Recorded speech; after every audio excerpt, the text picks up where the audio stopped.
This is how it works. A person who is below 200 in frequency is someone who goes against, who needs an enemy. It is someone who drains energy, always looking to take it from someone else. This kind of person needs to argue, needs to prove a point, needs to make you feel worse about yourself. Generally, when you are in the energy field of someone who is below 200, as you leave their energetic space, you feel worse about yourself.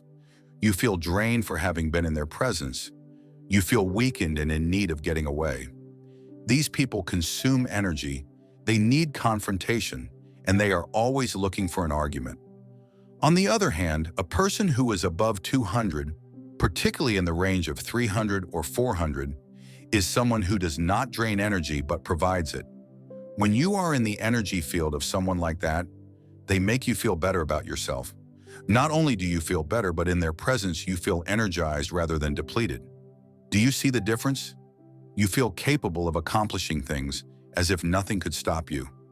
You feel awake, as if everything is going to turn out well. You have a sense of faith, of beauty, and the certainty that there is goodness in the world.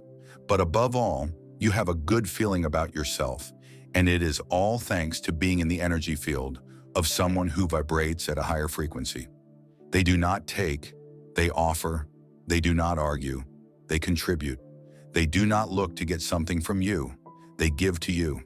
Many people tell me over and over, I understand what you were saying. It makes a lot of sense. Of course, I operate at a much higher level than everyone around me. The people who really need to hear this message are not here today.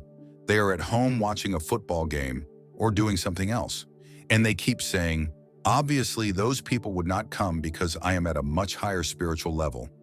But I am surrounded by people who always drag me down. They are cruel, unpleasant, unconscious, without compassion, vicious, hateful.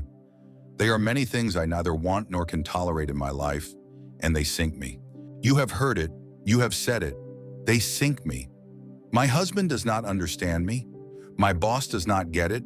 The people around me do not understand it. It is a terrible, hate-filled world out there. There are many bad people, the ones we call enemies. And I am in that energy field. I cannot help being affected by it. I always feel pulled downward. And I wonder, how would Jesus respond to an observation like that? I do not want to be near those thieves. I cannot go there. I cannot be close because they pull me down. And you laugh because it is absurd. Those prostitutes, they are impure. They are people who simply contaminate me, so I stay away from them. I do not want to be near them. That was not his way. I suggest that the reason people with lower energies drag you down is not because they pull you, but because you join them by responding with the same energy you despise. If someone hates you and you hate them for hating you, you have responded to force with opposing force. Everything above 200 is power. It is empowerment. Everything below 200 is force. If you get angry with someone because they are angry with you, if you are annoyed with someone who is annoying, if you hate someone who acts with hatred toward you in your thoughts or in your actions, that is what sinks you. But if you learn something else, something St. Francis taught us in his prayer, you will understand a deeper truth. The prayer of St. Francis is not just a Catholic supplication, it is an 800-year-old spiritual technology for solving spiritual problems. In fact, there is a spiritual solution for every problem. The essence of gratitude is understanding that every moment of your life is something to be grateful for, and that everything that appears in your life is something you should give thanks for. I often speak about how we take things for granted. Doing so is one of the greatest obstacles to having an attitude of gratitude. I have said on many occasions that we should have special days each year to appreciate every aspect of our being. For example, giving thanks for our liver on Mondays, on the 3rd of January, celebrating Liver Day. Imagine what it would be like not to have a liver. There would be nothing to imagine. Or to give thanks for the air we breathe, for the ground we walk on, for gravity, for the food we have, for the sky, for our eyelids. We take them for granted, but without them, how could we even get through an hour of our day? Or our fingernails, everything about us should generate a sense of gratitude. When we talk about affirmations and manifestation, we must consider what we are asking to manifest for ourselves. Remember, we are not creating anything. We are only redistributing. Everything that needs to be created is already in the universe. There is nowhere to go. I recall a story about Swami Mukdanda, a great spiritual master who was dying. His devotees and students gathered around him, begging him not to go. They pleaded, "Please do not leave, Swami. We are not ready." He opened his eyes and said to them, "Do not be ridiculous. Where could I possibly go? Everything is already here." When you are manifesting and you ask for things to show up in your life as they begin to appear, learn to give thanks for them. That is not so hard. Most of us say, "Thank you." I have a little ritual I do every day, almost daily. God sends me money in some form, especially when I run. It happens practically every day of my life. It is a little mental game I usually play with myself. I go out running and I think about all the abundance that has come into my life, about how grateful I am. I am grateful for having my children. Something my wife and I regularly practice is telling our children how fortunate we feel to be their parents, how blessed and grateful we are. We do not tell them how lucky they are to have us as parents, but how blessed we are to have them. I often pick up my son or one of my daughters, hold them, and tell them, "You know, I am very lucky to have you. I feel very blessed that you came into my life." I feel that for all my children. Having that attitude is something I apply to everything that comes into my life. I lived much of my life without much abundance, in a situation of scarcity. But even living in scarcity, I never felt sorry for myself or thought, "I wish I had more," or "They have what I do not have." That attitude of comparing yourself with others keeps you from being grateful for what you already have. Even when I was a child, I never learned to say, "They have a Cadillac and we have to ride in an old Chevy."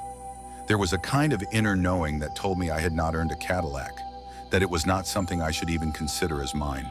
I remember that when I was young, people talked about buying a Cadillac, and they said it cost almost $4,000. I could not grasp the idea that a car would cost that amount.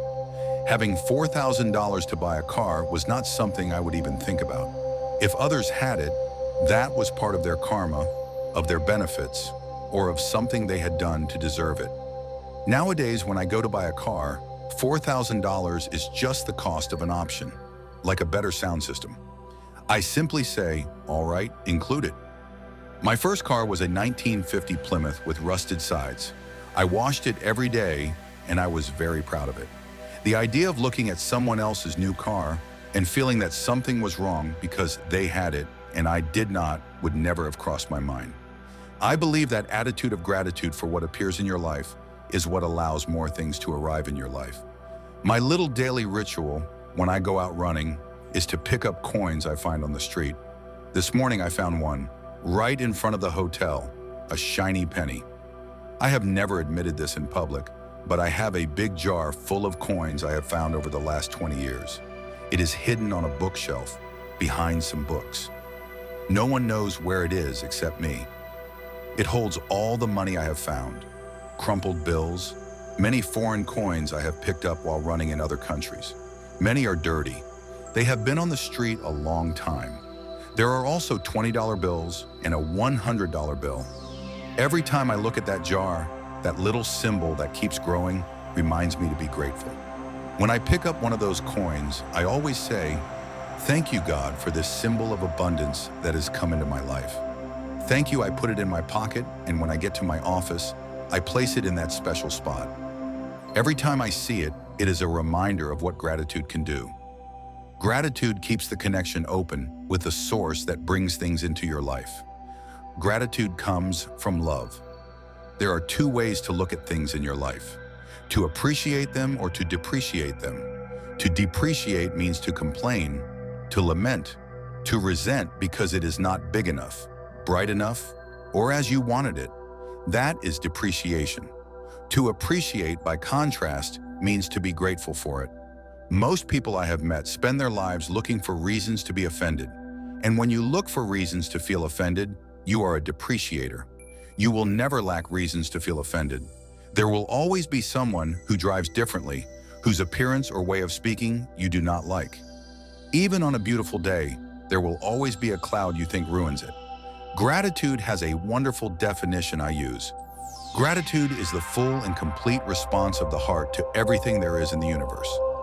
Gratitude removes the feeling of separation from what appears in your life. Resentment, complaints, and criticism are obstacles that reinforce the idea that you are separate from what shows up in your life. Expressing gratitude through regular affirmations is a way to keep the channel clear between you and that divine presence. There is an old joke about a woman who was walking on the beach with her grandson. Suddenly, a big wave took him away and he disappeared. The woman knelt down and began to beg, "Please, God, give me back my grandson. I cannot bear this. I will do anything." Suddenly, another wave brought him back right in front of her. She looked at him, then looked at the sky and said, "He was missing a hat." This idea is not just good citizenship.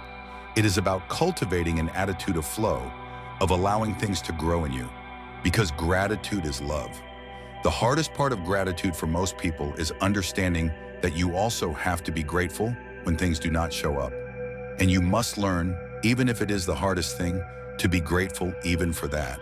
What you do not have, the suffering you are going through, and the experiences of scarcity that seem to be present in your life are opportunities to learn. In essence, until you can feel gratitude in those moments and understand that you cannot experience sobriety without having known its opposite, you will not manage to move forward. Everything on the physical plane has its opposite. People who have gone through addictions often recognize and give thanks for those experiences when they manage to overcome them. You will not find many recovering alcoholics who say, "I hate my days of addiction." Instead, what they usually say is, "They were the greatest teachers I have had, and I could not be where I am today without having gone through that." This is true for all our experiences. When people ask me, "Can you really say you are grateful that your father left your life when you were just a baby? Can you say you are grateful for the time he spent in prison, for the fact that he never sent money, or for the years you spent in foster homes away from your family?" My answer is always, "My father was my greatest teacher. I never met that man, but without the experience of learning to rely on myself from childhood, I could not, as an adult, teach self-reliance today." I have always said there are three paths to enlightenment. The first I call enlightenment through suffering. This path involves going through an experience, such as an addiction, overcoming it, and, after 10 years or more, looking back and recognizing the benefit you gained by going through it. This is the path of suffering, which I do not recommend, but it is the one most people choose. We go through storms, hardships, and challenges, and then, over time, we say, "Now I understand why I had to go through that." You understand why you went through those addictions, those difficult relationships, the poverty, the accidents, the fires, the illnesses, but you do it by looking back, learning from what you suffered. I no longer follow that path. Today I choose a different approach, the next level of enlightenment. This level consists of learning the lesson while you are going through the storm, instead of saying, "Someday I will understand why I am going through this." I ask myself, what lesson can I draw from this now? Why have I attracted this into my life again? In this way, I get the teaching without needing to go through long periods of suffering to understand it. This second level is the one I recommend to you, especially as you begin to reconnect with your origin and your source. I believe there is a way to go through the experiences that seem to tell us we must suffer, but without actually suffering. I am not saying I have fully arrived at that point, but when you become really good at living in the present moment, as Ram Dass says, when you immerse yourself completely in the here and now, whatever your pain or concern, everything changes. There is a saying that goes, "I am an old man, and I have had many troubles, most of which never happened." Many of our worries and our suffering are only thoughts. We become what we think about, whether we want to or not. That is the beauty of the work of Esther and Jerry Hicks, and of Abraham, the power of our thoughts. Reconfiguring how we process experiences allows us to avoid suffering. This brings me to the third level of enlightenment, but I have not explained it yet. Everyone has a story, something that happened and that they wish had not happened.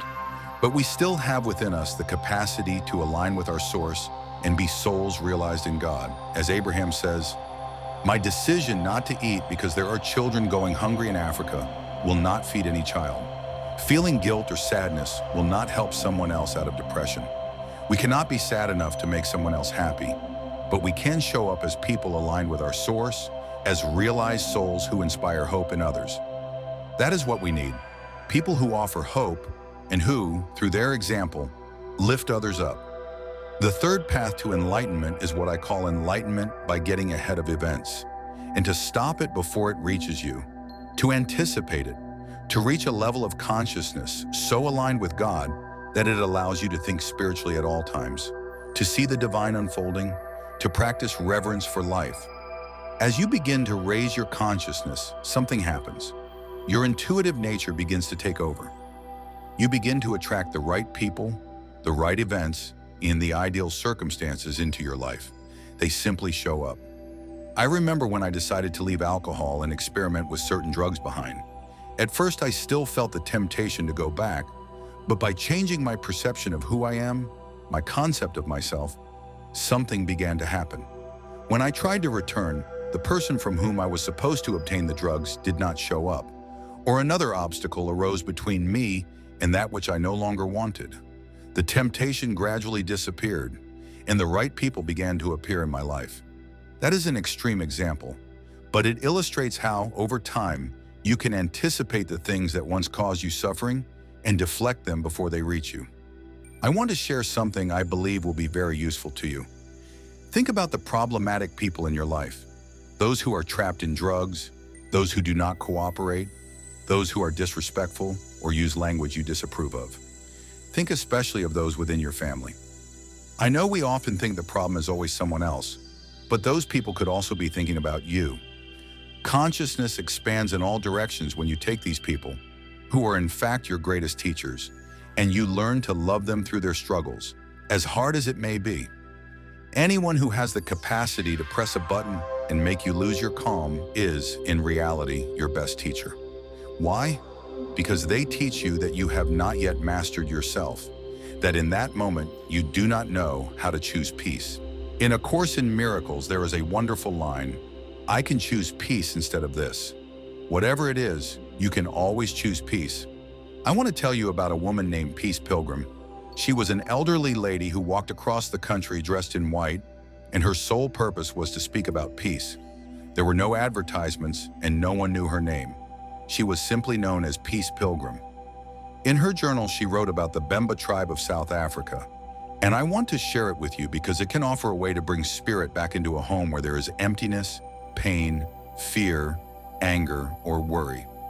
Peace Pilgrim said that in the Bemba tribe, when someone acts irresponsibly or unjustly, that person is placed at the center of the village, alone and without restraints. All work stops and the entire village gathers around the accused.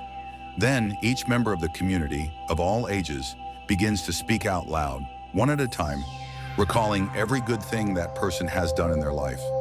Every incident, every positive experience that can be remembered with detail and accuracy is carefully recited. Positive attributes, acts of kindness, strengths, and good deeds are mentioned, but no one is allowed to invent, exaggerate, or be sarcastic. This tribal ceremony often lasts several days until every positive remark has been expressed.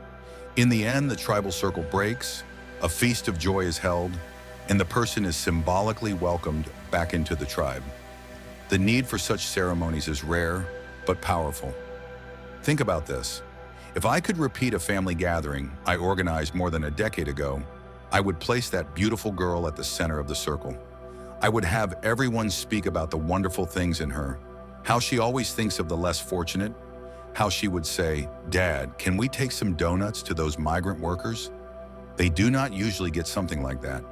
Please, Dad, let us do something kind for them." I would tell about the Mother's Day, when she bought a small gift for her mom, wrote a poem to go with it, and gave it with all her heart. I would talk about how she made us laugh when she was a baby, and with that little tongue of hers, with the words she invented and that funny way of walking, with her own sense of independence, we could go on and on talking about her. If we can teach those who are in difficulty, those who cause us pain, those who use language we do not approve of, those who dress or do things with their bodies we think they should not do, to love and accept even those who behave in ways that seem so contrary to our values, eventually that spirit rises and our consciousness expands in all directions. Learning to think from the end instead of about the end is key, People say to me, "You are so productive. You do so many things. You have written so many books, recorded so many programs, made so many films." And you know what? I basically think I waste a lot of time. I really do not think I do that much. I take time to exercise between 3 and 4 hours every day of my life. My children will tell you that I swim in the ocean every day. I practice yoga for 90 minutes almost every day of the week, and I walk for between 1 hour and 1.5 hours each day, as well as going on vigorous hikes. It is hard to imagine myself not doing these things because my imagination is so strong and so much a part of my life that the way it manifests is not as important as the fact that I keep my imagination active and focused. I want to read you a bit from Neville, from his book, Moving from Desire to Wishes Fulfilled. The great secret is a controlled imagination and well-sustained attention, firmly and repeatedly focused on the goal you want to reach. It is crucial to understand that by creating an ideal within your mental sphere, by assuming you already are that ideal, you identify with it and therefore become its image. Think from the ideal rather than think about the ideal. Every state already exists as a possibility while we think about it, but it becomes overwhelmingly real when we think from it. The ancient masters called this submission to the will of God, or resting in the Lord. And the only true test of resting in the Lord is that all who rest in Him inevitably are transformed into the image of that in which they rest. You become according to your resigned will, and your resigned will is your concept of yourself and everything you accept as true. To assume the feeling of the wish fulfilled and to remain in that state inevitably carries you to the results of that state. Not assuming the feeling of the wish fulfilled leaves you free of its results. The truth that sets you free is that you can experience in your imagination what you wish to experience in reality, and by holding that experience in your imagination, your desire becomes real. I repeat, the truth that sets you free is that you can experience in your imagination what you wish to experience in reality, and by holding that experience in your imagination, your desire will become a reality. I can only tell you that this truly works. The first part is the power of your imagination. The second is thinking from the end. The third, and I want you to take note of this, is these words that Neville mentioned and that resonated deeply with me. You must learn to assume the feeling of the wish fulfilled. To assume the feeling of the wish fulfilled means that, in your imagination, you have already created what you desire for yourself. You now think from that end, not about that end, and you assume the feeling that this wish has been fulfilled. Where do you experience feelings? In your body. The body is the reservoir of feelings. They show up in blushing, in joy, in sadness. Feelings have physical manifestations. Therefore, how does it feel within you for that desire to materialize? Neville emphasizes that we have no control over the details of creation. Creation is already complete. What you decide is which aspect of creation is going to manifest or appear in your life. That is what you can do. You cannot go out and create mosquitoes or flowers, but you can decide which part of creation you want to manifest. All of that is carried out by the great and invisible Tao. What you can decide is which part of what is already being created and as part of creation will be that in which you participate and what will manifest as part of your life. And you do this through assuming the feeling of a wish fulfilled. You imagine what you would like to have, be, or manifest. You visualize yourself with it, and then you feel it in your body. You ask yourself, how does it feel? You must release all guilt from your life. Guilt has no place. You cannot blame anything for what happens in your life. It does not matter whether you are the youngest, the eldest, or the middle child. Where you are is exactly where you are meant to be. If your parents did something, remember they did the best they knew how to do. You cannot ask more of anyone. Forgive them. Whoever is causing dissonance, anguish, or pain in your life, whoever it may be, any grudge you hold, any anger you have been storing for a long time, forgive it. Remember that you created who you are. Your personality is the result of your own choices. If you have been shy, you did not inherit shyness genes. You have been making shy choices. You are not a nervous person. You have been making nervous choices. You are not someone who does not know how to sell. You have been making choices that do not foster selling. For a moment, settle yourself, breathe, and try something with me. If you wish, hold out your hand. Close your eyes if that is more comfortable, and follow these instructions. Imagine that in your hand you have a lemon. Feel its texture. Open your eyes and look at the lemon. Notice the tiny bumps on its surface, the small green nub at one end, and how it finishes in a kind of point at the other. Feel a bit of the moisture on its peel. Now take a knife, your favorite knife, and imagine cutting it right in half. Leave one half aside, take the other half and run your finger across its surface. Feel the moisture. Now bring that half of the lemon close to your nose and inhale its fragrance. Can you smell the citric acid? Bring it closer and smell it. Then bring that half close to your mouth. Open your mouth and imagine taking a big bite of that lemon. Do it. What happens now in your mouth? You probably begin to salivate, and in a few seconds you will salivate even more. That is your body's natural defense against citric acid. This process is the result of millions of years of evolution. That is visualization. It is not something complicated or difficult. It is what happens when you imagine something so vividly that your body responds as if it were real. This concept of visualization, for me, applies to almost anything in life.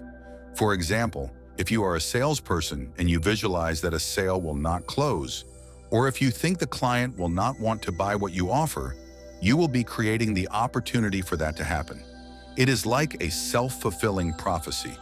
By contrast, if you imagine that the sale will close, that the client will take the deal, then you will act in accordance with that image.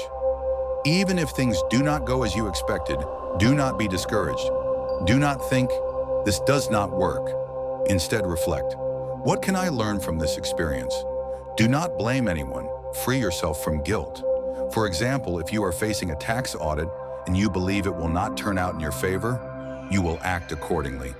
You will not prepare in the same way as if you thought, I have been an honest taxpayer, I have completed my forms correctly, and I do not owe additional taxes.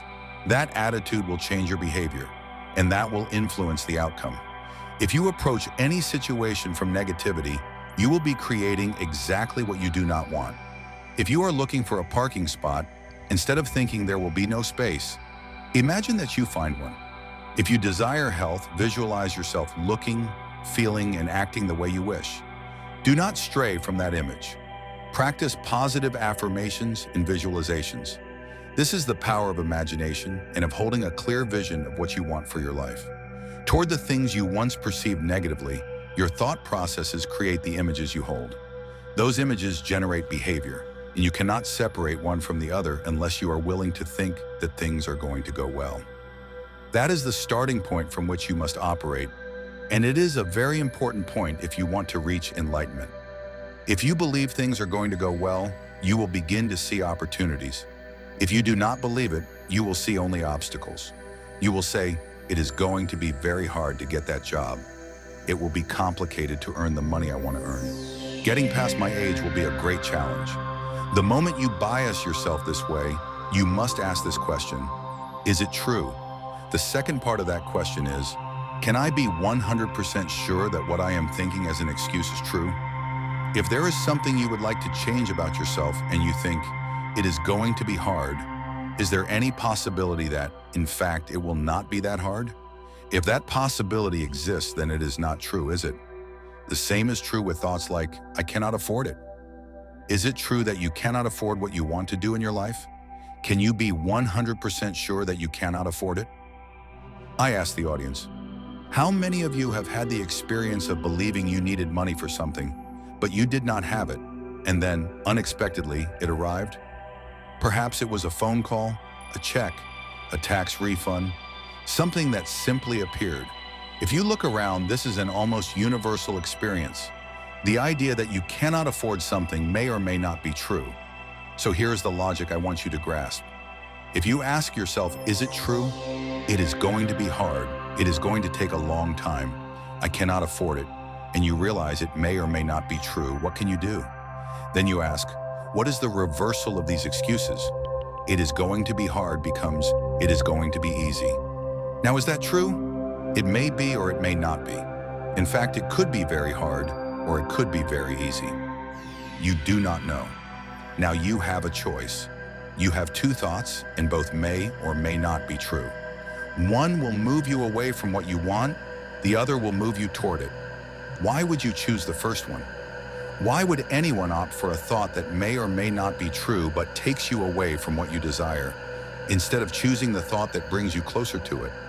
When you think it is going to be easy, you act according to that thought. For example, when I sit down to write a book, the first thing I do is take another book, either mine or someone else's, and I ask my publisher to give me a cover with the new book's title. Then I wrap that book with that cover, and every time I sit down to work, I see the title in front of me. That way I think from the end, instead of thinking about the end. By looking at that cover, I feel that the book already exists, and if it is already here, then writing it will be easy, because it is already done.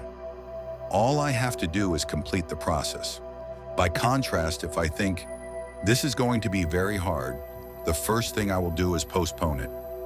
I will say to myself, why should I do hard things? I would rather go relax. You can apply this logic to any of the 18 excuses I discuss in this program. Ask yourself, can I be 100% sure that this is true?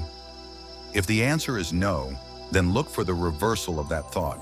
It is going to be easy. It will not take that long. Is it true? I do not know. Can I be 100% sure that it is not true? Neither. So why have you spent so many years opting for thoughts like, it is going to take a long time, it is going to be hard, I cannot do this, I am too old, it is too risky? Everything you see as excuses, like, it is not my nature, I am not strong enough, you can begin to examine. I learned a great deal from my teacher, a woman I adore and consider one of the great powerful teachers on our planet. She is a very close friend, and her name is Byron Katie. Katie has something called the work, and I have taken some of the concepts she taught me to incorporate them into the excuses be gone paradigm. To me, she is a woman who lives what she preaches in every moment of her life. She is pure love. The idea of looking at something that may or may not be true, recognizing that if I reverse it and allow myself to think that this idea will at least take me where I want to be, that is the thought I should keep. Gratitude is the expression of recognizing the unity of universal energy that works in cooperation with your desires. Let us look at the nature of gratitude. Gratitude is the full and complete response of the human heart to everything that exists in the universe. It is the absence of any feeling of alienation or separation. It represents our total recognition and appreciation of the energy that flows through all things, bringing us gifts in the form of the fulfillment of our desires. Gratitude reminds us that nothing should be taken for granted, and most importantly, it is an expression of unconditional love in the form of a thank you to the divine force that resides in all things. It is a way of being in oneness with that divine force in full inner serenity. It recognizes that the spirit within us is the same spirit that sustains all life on the planet. Gratitude, then, represents our wholeness.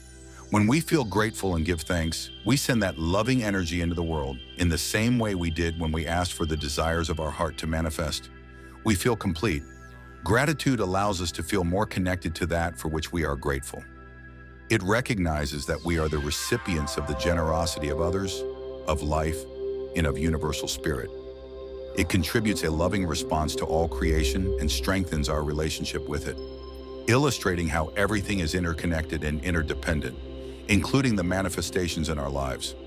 When we understand the nature of gratitude, we can more clearly identify the things within ourselves that are obstacles to practicing it. Gratitude is an internal process, an attitude of thankfulness even when things are not as we would like them to be. Rumi once wrote, "Do not grieve for what does not arrive. Some things that do not happen avert disaster." Gratitude is a way of experiencing the world with love rather than judgment. The three most common obstacles to an attitude of gratitude originate in our mental processes. The first is simply fault-finding. You always have the choice to look for love or look for faults. The fault finder focuses on what is wrong and what is missing, and that translates into criticism, judgment, and anger. That focus places you against the manifestations that appear in the world rather than in favor of what you receive. As we think, so shall we be. If you use your mind to focus on what is wrong and what is missing, that is exactly what you will manifest.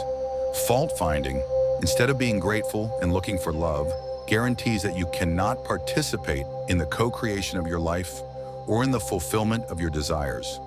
The second obstacle is complaining. The complainer always feels that something is lacking, that they have been deprived, and, as a consequence, they become envious and embittered toward those who seem to have been blessed with what they lack. Complaining is an expression of the absence of love in your inner world. When you feel love, there is no room to be upset with God for failing to meet the demands of your ego. The third obstacle is taking what you have for granted. Taking things and people for granted deprives you of the joy you could experience. It means passing through life without noticing the multitude of gifts that are present in every moment. Think about the activities and experiences you would miss if they suddenly disappeared. Remind yourself that there are no ordinary moments. Playing ball with a child, watching the shape of the clouds at dawn, or saying goodnight to a loved one are opportunities to experience gratitude, or its opposite, boredom. It is also a choice. Strive to be alert and to be someone who looks for love. Living on autopilot is choosing to block the gratitude you need to become a manifester. If you take everything for granted, you will never see the clues that will give you the impetus to act on your desired manifestations. The appearance of the right person or an unexpected gift will be received with indifference, which will prevent you from receiving its blessings. Appreciation and depreciation need to be understood. When we depreciate something, we reduce or devalue its worth. We depreciate things or people by expressing disapproval or dislike. It is impossible to feel gratitude for something or someone you do not value. Begin to see things and people as they truly are. Every person is a child of God. Observe the unfolding of God in every person you meet. When you participate in the process of depreciation, you block your ability to experience gratitude, and as a result, you hinder your ability to manifest prosperity, love, and joy in your life. In essence, to depreciate is to fail to perceive the beauty of life. Become an appreciator and therefore a manifester by seeing the reflection of God in others. Cultivating an attitude of gratitude is something we should all work on as part of the manifestation process. Make the shift to be grateful for everything you are and everything you have, and you will ease your ability to manifest the essence of your desires. Develop an awareness of yourself as a receiver, not as a victim. Be grateful and avoid complaining as much as possible. Stop when you are about to find fault with someone or with a situation, and choose to say something that reflects your willingness to look for love. Practice this for a specific period, perhaps 30 days, and you will experience the draining away of resentment, complaints from within, and the opening toward love, appreciation, and gratitude. Begin each day with an expression of gratitude and thankfulness. Each morning upon waking, you have received the gift of a sunrise and 24 hours to live. Breathe deeply and be grateful for this invigorating experience of breathing life and love. End your day with an expression of love and by repeating a word of peace, Shalom. Acknowledge the need to be grateful even for the suffering and the struggles that are part of the fabric of your life. Sometimes it is easy to simply be angry at the suffering rather than understand that it is the catalyst for your quest and awakening. Remember as well that it is the nature of thought to amplify itself. The more you focus on what is missing, the more lack you will feel and the more complaints you will express. Likewise, the more you practice gratitude, the more grateful and appreciative you will become for everything life provides, and the more you will feed your experience of abundance and love. Having reached this point, subscribe to the channel because I am going to upload the full program and more parts from our mentor, Wayne Dyer.